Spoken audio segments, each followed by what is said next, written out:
اعوذ باللہ من الشیطان الرجیم، بسم اللہ الرحمن الرحیم۔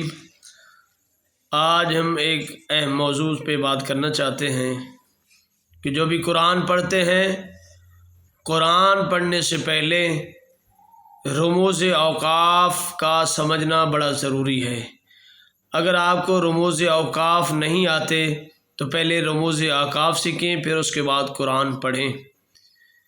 تو آج ہم آپ کو رموز اوقاف کے بارے میں بتانا چاہتے ہیں۔ جن احباب نے ابھی تک ہمارا چینل سبسکرائب نہیں کیا وہ چینل سبسکرائب کر لیں اور بیل آئیکن کو بھی دبا لیں تاکہ ہماری نئی ویڈیو آپ تک ضرور پہنچے۔ تو ہم وقف کی بات کرنا چاہتے ہیں۔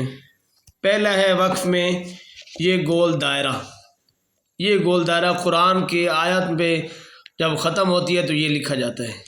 اس کو کیا کہتے ہیں؟ اس کو وقف تام بھی کہتے ہیں اور اس کو آیت کا نشان بھی کہتے ہیں۔ جہاں بات پوری ہو جاتی ہے وہاں چھوٹا سا دائرہ لکھ دیتے ہیں۔ یہ حقیقت میں گول تا ہے، خوبصورت تا لکھی جاتی ہے اور یہ تام کی علامت ہے، یعنی اس پر ٹھہرنا چاہیے۔ اب تا تو نہیں لکھی جاتی، چھوٹا سا ہلکا ڈال دیا جاتا ہے، اس کو آیت کا نشان کہتے ہیں۔ اس کے بعد ہے یہ میم ہے۔ میم اس کو کیا کہتے ہیں؟ یہ علامت وقف یعنی وقف لازم کی علامت ہے اور اس پر ضرور ٹھہرنا چاہیے۔ اگر نہ ٹھہرا جائے تو یہ احتمال ہے کہ مطلب کچھ کا کچھ ہو جائے۔ اس کی مثال اردو میں اس طرح بنے گی۔ ایک جملہ ہے کہ مثلا کسی کو یہ کہنا کہ اٹھو مت بیٹھو، یعنی ہم نے اٹھو پر وقف کیا ہے، آگے مت بیٹھو پڑا ہے۔ اگر ہم اس میں کیا حکم ہے کہ اٹھنا نہیں ہے، اٹھو مت بیٹھو، یعنی کہ آپ نے بیٹھنا نہیں ہے، اٹھنا ہے۔ اگر ہم اٹھو پہ وقف نہیں کرتے، مت پہ آگے کرتے ہیں، اٹھو مت بیٹھو، تو اس کا مطلب یہ ہے کہ یہاں پہ اٹھو مت، اٹھنا نہیں ہے یعنی بیٹھو۔ اور اگر ہم اٹھو پہ وقف کریں گے تو اٹھو مت بیٹھو یعنی کھڑے ہو جا، نہیں بیٹھنا۔ اگر ہم وقف کا خیال کریں گے تو ہم بات کچھ کی کچھ ہو جائے گی۔ تو جب ہم وقفے استعمال کریں گے، عربی میں اگر ہم وقف نہیں کریں گے تو اس میں بات مطلب کچھ کا کچھ ہو جائے گا اور لفظ غلط بھی ہو سکتا ہے۔ تو یہ جو میم ہے اس پہ ہم نے رکنا ضروری ہے۔ اس کے آگے تا ہے، یہ وقف مطلق کی علامت ہے، اس پر ٹھہرنا چاہیے۔ مگر یہ علامت کہاں ہوتی ہے؟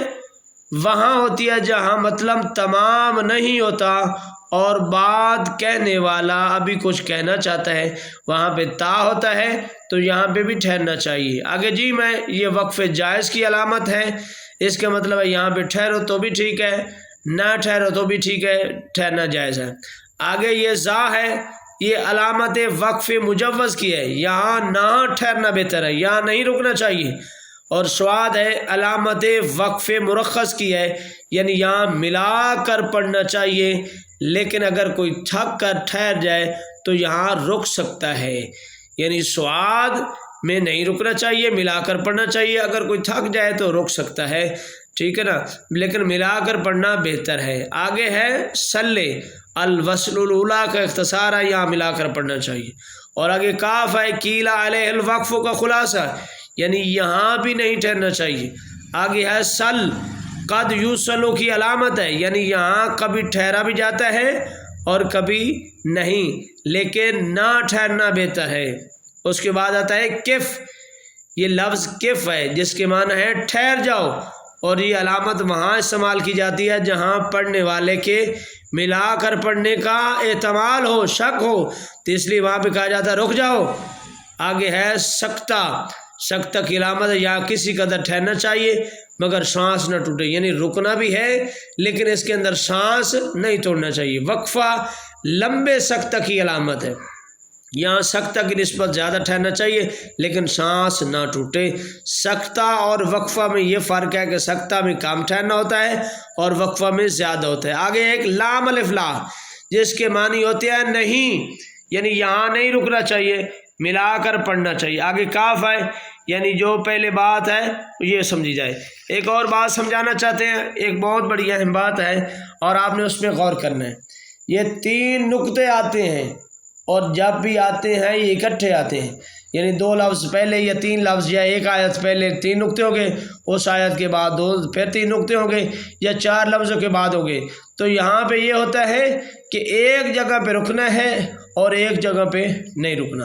یعنی پہلے نقطوں پہ رک جائیں تو دوسرے نقطوں پہ آپ نے نہیں رکنا، اگر آپ پہلے نقطے پہ نہیں رکے ہیں تو دوسرے پہ رک جانا. یعنی ان دونوں میں سے ایک جگہ پر رکنا ضروری ہے. اور ایک اور بات جو قرآن کے قاری ہیں ان کے لیے بہت اہم بات ہے کہ ابھی آپ نے دیکھا ہوگا یہ 3 وقف کٹھے آ جاتے ہیں. یعنی آیت کا نشان بھی ہوتا ہے، اس کے اوپر تا بھی ہوتا ہے، اس کے اوپر لام اللہ بھی ہوتا ہے، تو وہ پریشان ہو جاتا ہے کہ اب کیا کروں. تو اس کا یہ مطلب ہوتا ہے کہ جو سب سے اوپر وقف ہوتا ہے اس کا لحاظ کرنا ہوتا ہے.